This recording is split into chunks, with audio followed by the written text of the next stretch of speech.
Δεν υπάρχει λόγος να υπάρχει το φυστικό βούτυρο. Ποιο είναι το μίσος για το φυστικό βούτυρο? Μισό λεπτό. Αυτό, όπως λένε και τα παιδιά στο TikTok, είναι μια τέλεια ιδέα, διότι το φυστικό βούτυρο δεν έχω καταλάβει γιατί το τρώτε. Δηλαδή, τρως φιστίκια, ρε παιδί μου, τα οποία είναι ωραία. Δεν είναι τύπου, Χριστέ μου, φιστίκια. Είναι ωραία. Και κάποιος είπε να τα πάρει, να τα αλέσει, να τους βάλει κάτι άλλα πράγματα μέσα. Βγαίνει βούτυρο από το τέτοιο. Ναι. Και παίρνει αυτή την αλεσμένη αηδία και τη βάζει. Αλεσμένη αηδία. Δεν τρώγεται. Είναι σαν κάποιος να πήρε πάρα πολλά φιστίκια από αυτά που έχουν στα μπουζούκια. Θέλω κατάληξη. Να το μάσησε και να στο φτύσε στο στόμα. Και δεν το έφαγα απαραίτητα ακόμα. Είναι συσκευασία.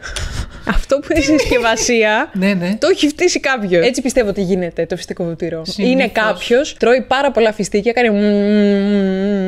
Και όταν τα λες τελείως, κάνει. Τα βάζουν σε ένα βαζάκι, πετάνε και 2 συντηρητικά μέσα για να μην χαλάσει. Πολύ γερό αγώνι όμως για να βγει όλο αυτό, ξέρεις τι. Είναι δύσκολη δουλειά. Είναι παρέα και ανθυγιεινά. Να σου πω κάτι, άμα είναι